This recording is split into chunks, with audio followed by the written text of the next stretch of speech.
Hi guys, how are you all doing? This is the MMA breakdown with my predictions for UFC Fight Night 58, Machida versus Dollaway. This is taking place next weekend, and it's a terrible card. This card is shit. I really don't understand why they sandwiched so many events in between UFC 181, which was great, and the two title fights, and then the big card coming up, big New Year's card, 182, Jones versus Cormier, and in between, the Fox show is good, Dos Santos versus Miocic, but we have the whole separate event for the women's strawweight tough finale, and then this card, which is absolutely terrible. Even the main event, I think, is just a terrible matchup, as well as the co-main event. Complete mismatches, but yeah, what can I say? I'm still gonna watch it, and obviously still doing predictions for it. So let's get started. The UFC Fight Pass preliminary card at middleweight. Tough Brazil 3 finalist Vitor Miranda is taking on Jake Collier, and this is actually pretty interesting because Vitor Miranda competed at heavyweight on the show and lost to Antonio Carlos Jr. in the finale, who's also on this card, and is now fighting at middleweight. I don't know who Jake Collier is, newcomer. And Vitor Miranda, he had some decent performances on the show. Let me see if I can tell you who he beat here. He beat Antonio Bronhow and Richardson Moreira. He got a first round knockout in his first fight, and then second fight got a finish, I believe, in the second round. I remember him doing some good things. He looked like he had a good sprawl, defended the takedown well, was able to eventually get the finish off of that. But then in the finale, his lack of takedown defense was really exposed, was taken down over and over by Antonio Carlos Jr. And even on the feet, he lost that fight. He just looked uninspired, was beat to the punch by Jr. every time, who kept blitzing him and pressuring him, and just didn't look good in the final.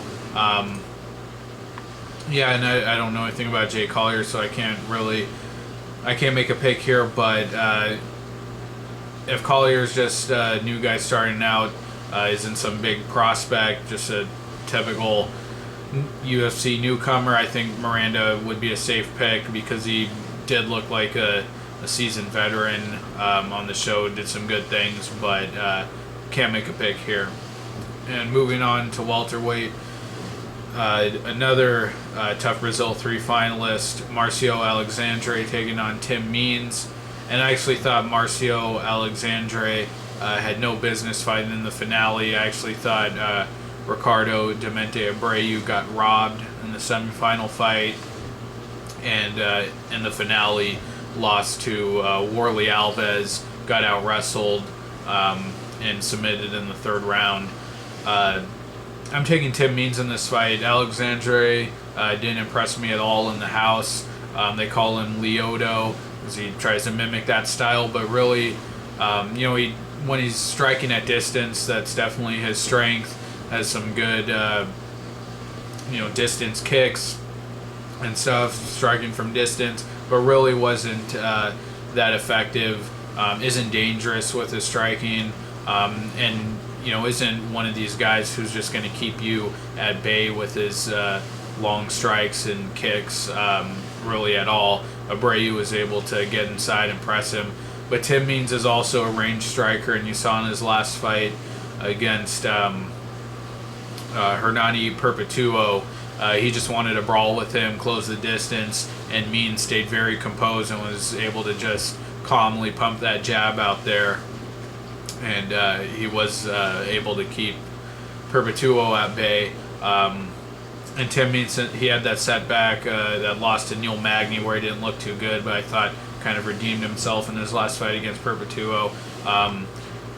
And I think he can also just flip the script here and make it dirty with Alexandre, who's just going to one strike at distance. I think he can close that distance. He has a good clinch. We saw that in some of his early fights against Bernardo Magalhães. I got to take Means here. I just think he's a more effective striker overall and has more ways to win, so I'm going with Tim Means.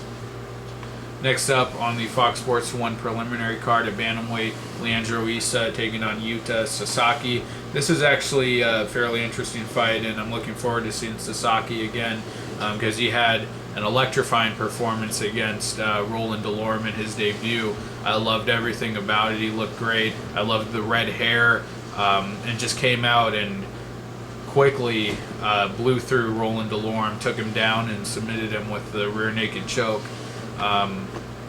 Leandro Issa has had 2 fights in the UFC in his debut. Had a back and forth brawl with Russell Doan before eventually getting submitted by Triangle, which didn't look too good, being the jiu-jitsu guy. But then his next fight against Juma Bayek Terzin looked pretty good, showed some decent kickboxing, had some decent leg kicks, but was eventually able to get it to the ground and locked up an armbar that he finished Terzin with, and he looked better in that fight. And we just don't know a whole lot about Sasaki yet, really. I mean, that was such a quick finish he had of Delorme, who really isn't that much of a test, but is a decent opponent for a guy making his debut, a guy who's had some experience. But I just was really a fan of Sasaki's performance, and I think he can just push that pace similar to how Doan did against Issa.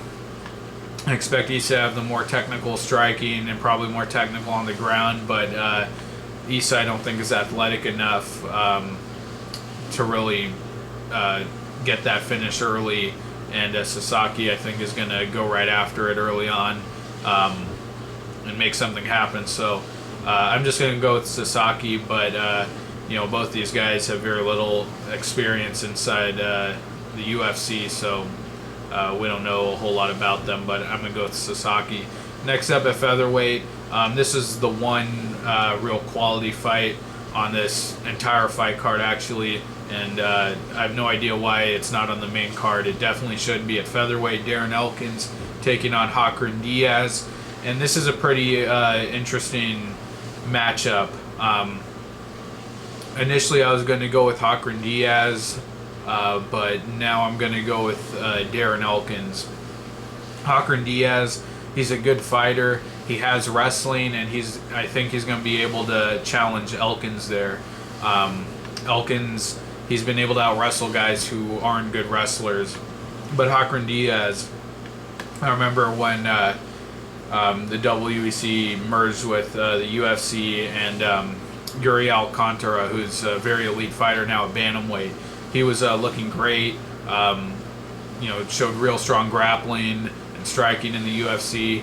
I think he won a couple, 2 or 3 fights at featherweight, and then fought Hakran Diaz. And Diaz totally shut down Alcantara's grappling game. Diaz was able to out-wrestle him, took him down several times. Looked like a really strong wrestler, which is rare for a Brazilian, and actually sent Alcantara down to bantamweight after that loss.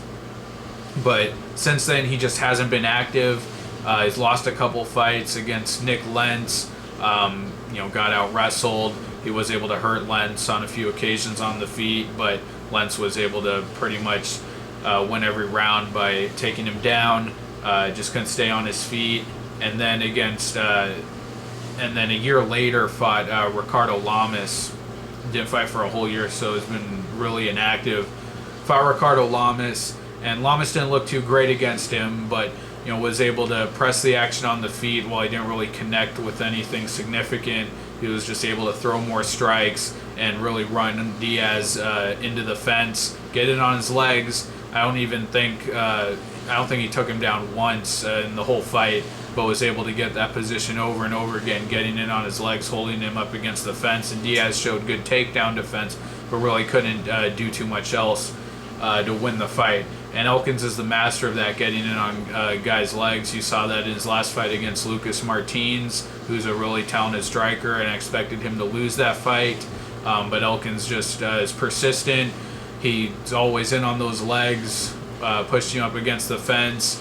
And when you're worried about defending the takedown, then he opens up with strikes. And while he's certainly not a technical striker, he was really beat up by Jeremy Stevens, knocked out easily by Chad Mendez.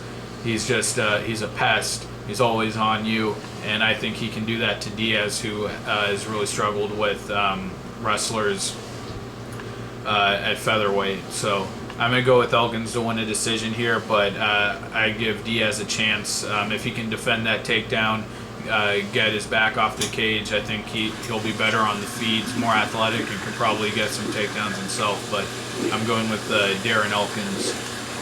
Next up in middleweight, Daniel Sarafian making his return back to middleweight, taking on Antonio Dos Santos, who's a newcomer, who I don't know anything about him.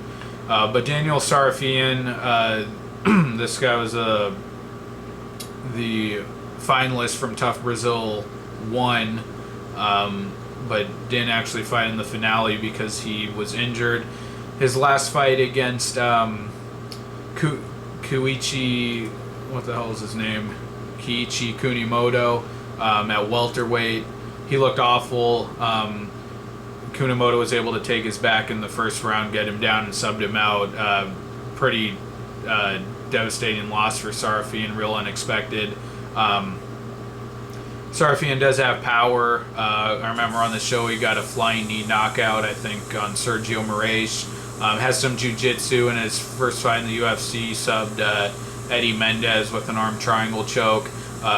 Pretty short guy for the division. I think he's like 5'6", but has that short, stocky build. Packs power. He had a pretty competitive fight with CB Dollaway and almost knocked out Dollaway early in that fight, but just faded as it went on. Got dropped later. Lost that fight. And then his fight against the winner of Tough Brazil 1, the guy who was supposed to fight in the finale, Cesar Ferreira, just couldn't defend the takedown. Ferreira was a much bigger guy and really got beat up with the ground and pound and the wrestling. So he's really struggling with the bigger guys. I don't know if Dos Santos is bigger, he'll probably have a similar advantage. But Sarafian, he's got some powerful boxing. But I can't tell you who to pick here. Sarafian, I think he's got talent, but he just hasn't been able to put it together yet in the UFC.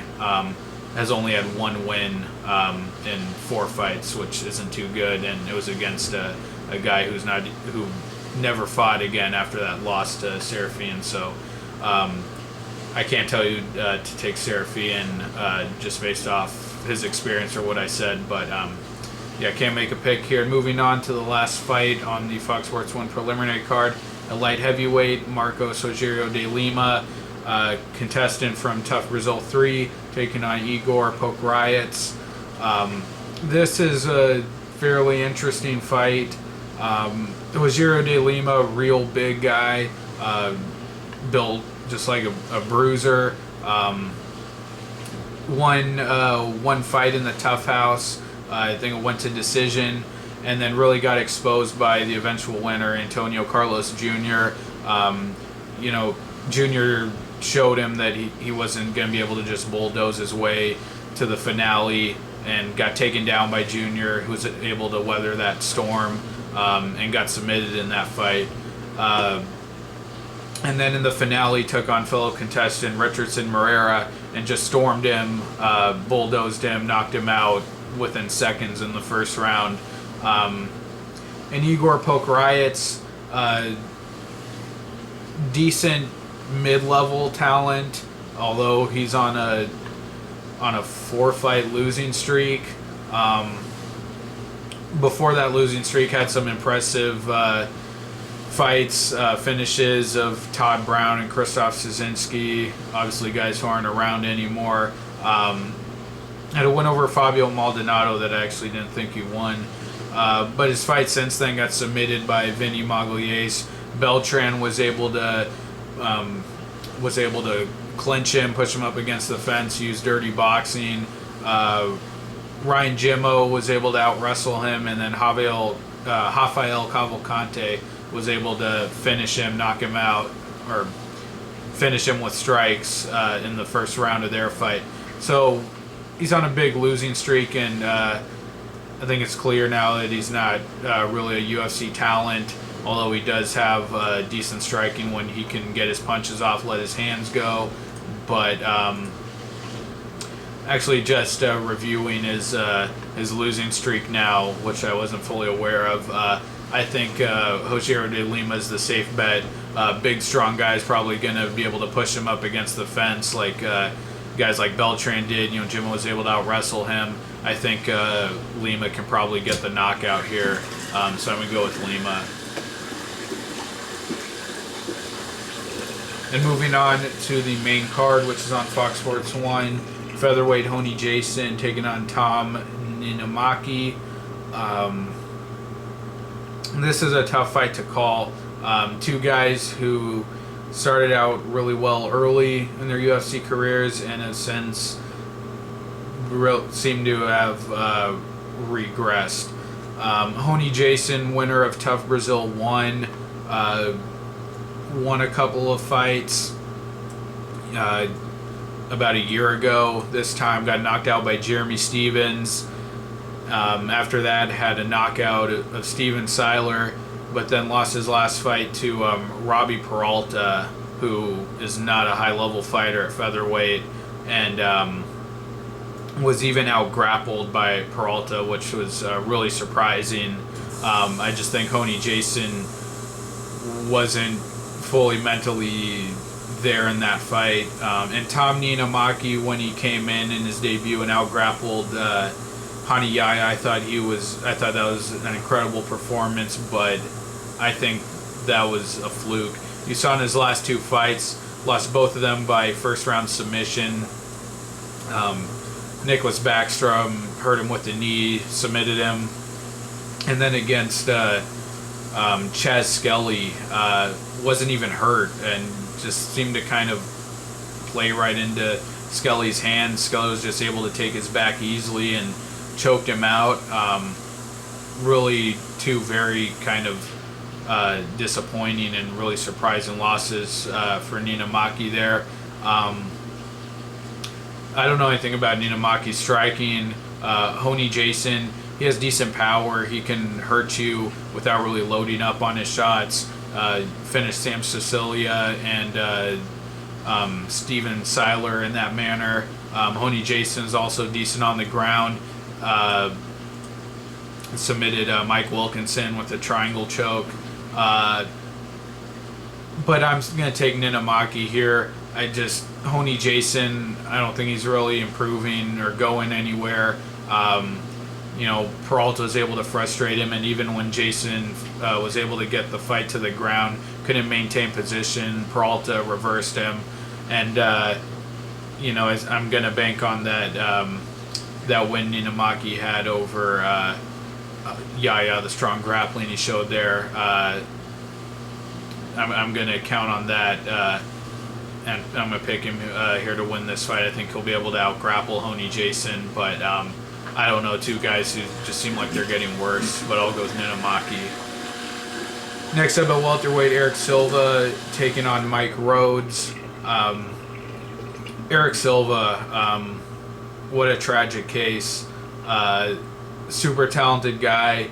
UFC threw him to the wolves way too soon, and they just seem, every time he comes off of a loss to one of these top guys, where he competes very well, competed very well against John Fitch, nearly submitted him in that fight, and nearly finished Matt Brown early in their fight, but just can't get over that hump and actually get the finish, and falls apart, ends up losing the fight as it goes on. But they feed him the absolute bottom of the division guys, after he loses to a top guy, and then they throw him at a top guy again. I don't really understand it. I mean, he looks great destroying these nobodies, but I think he really needs to be fighting mid-level guys who can actually give him a challenge, who aren't guys at the top of the division, and it just seems like he's in this endless cycle, and he's never going to be able to escape it if they just keep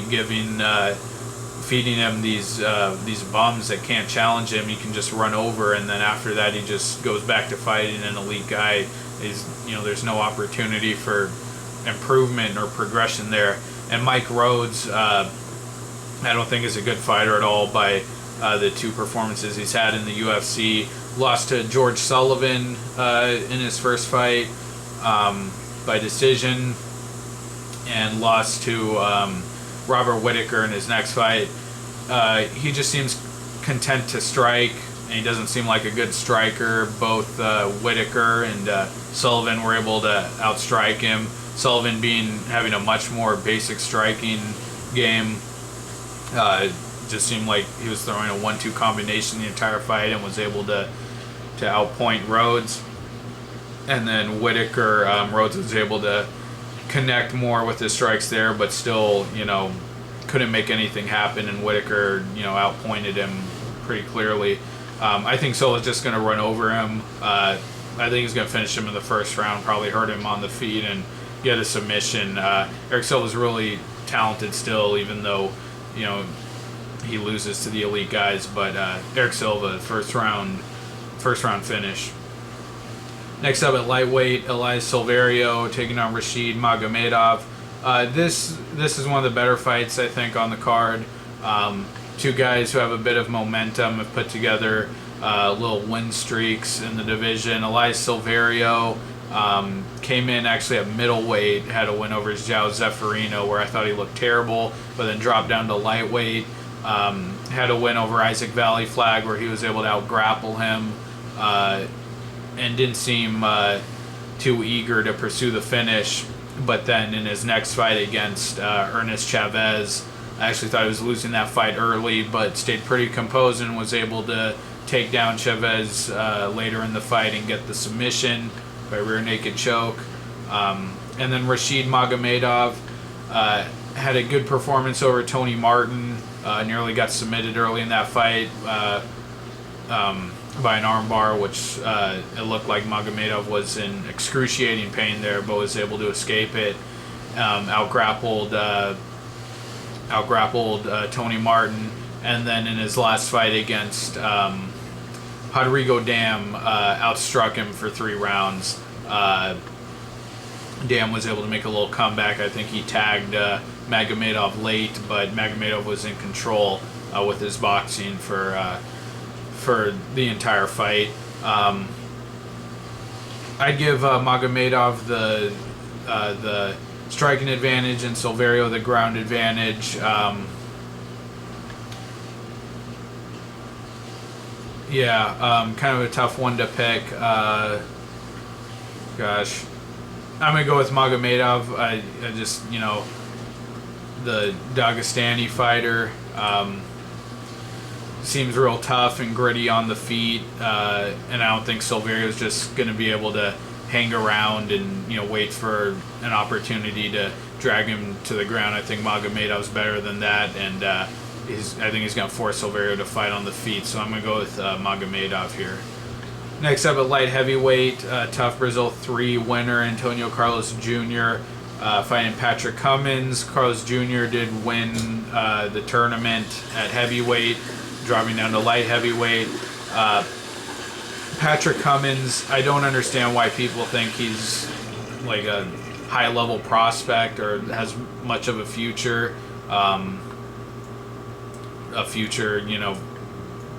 In the top 10 or whatever. Got destroyed by Daniel Cormier on short notice, and then beat up on two absolute bottom-tier fighters. Roger Narvaez was able to finish him in the first round, although not that convincingly. You could argue that was a bit of an early stoppage. And then just took down Kingsbury, held him there, pounded on him for 3 rounds, but wasn't able to get the finish, which I think was a bit telling. Cummins, a big, strong guy, a brute, wrestling background, able to get people down fairly easily. But once he's there, doesn't have too much. Doesn't seem to have a submission game. For as much time as he spends on top, even his ground and pound doesn't seem all that effective. And Carlos Jr., I think I see him as more well-rounded. Probably hasn't faced as good competition as Cummins has on the Brazilian circuit, but in that finale fight against Vitor Miranda, showed a pretty well-rounded game. Was able to get some clean takedowns. Was blitzing him on the feet. He has some knockout power himself. I think got a first-round knockout in the house. Cummins could, if Carlos Jr., doesn't have anything for that, American wrestling, he could lose this fight, but I just see him being more well-rounded. I see him having an athletic and speed advantage.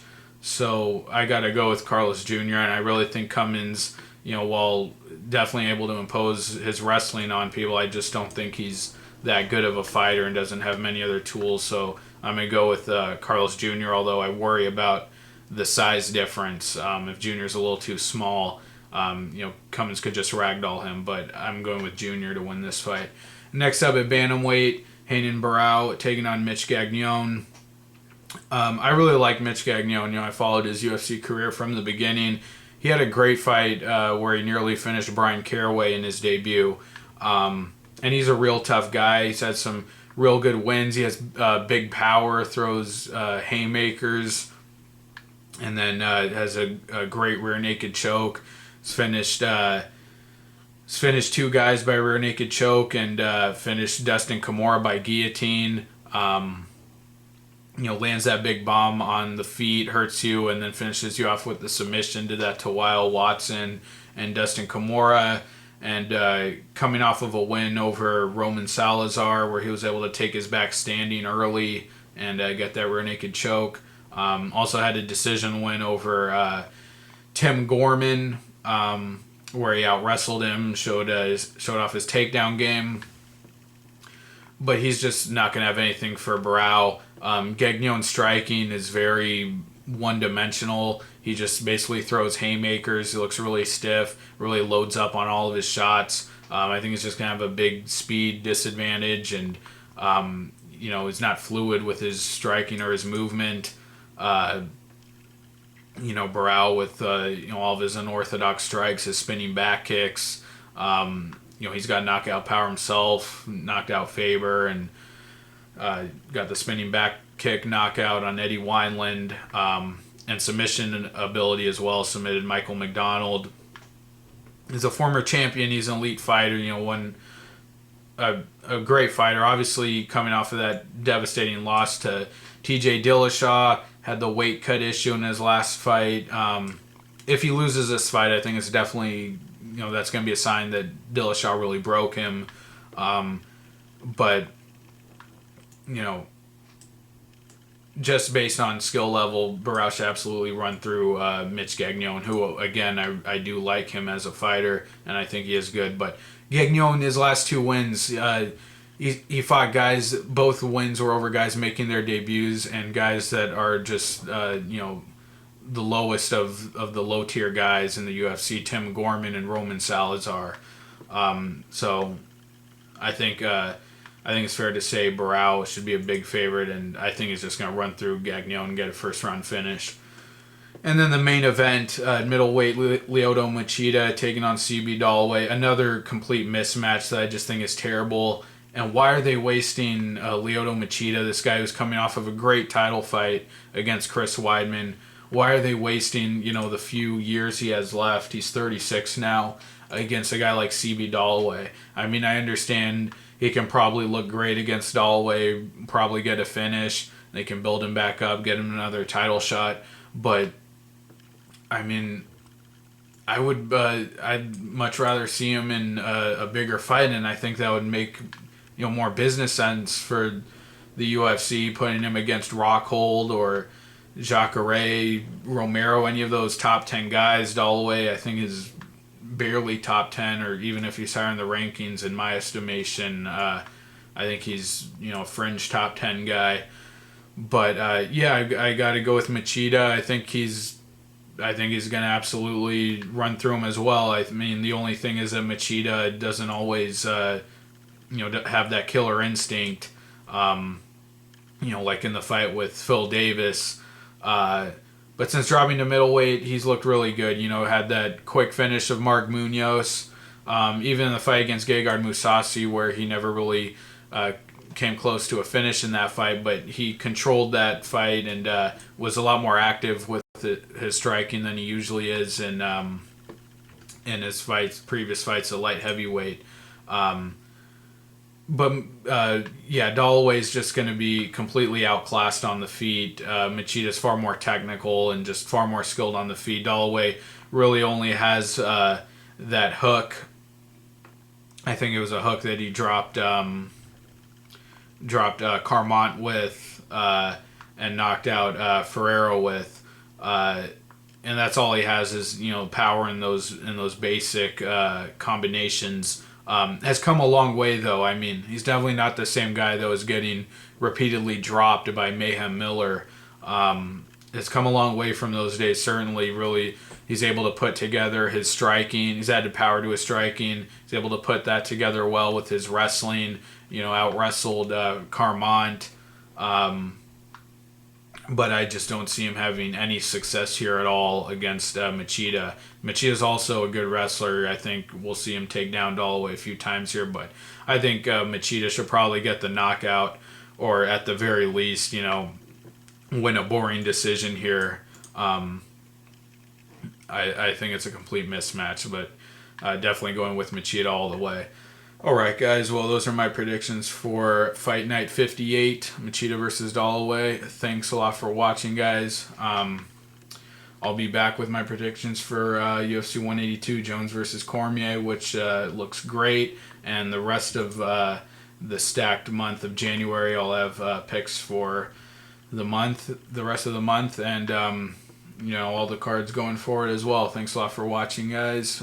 Please like the video, comment, subscribe, take care, and I'll see you next time. Bye.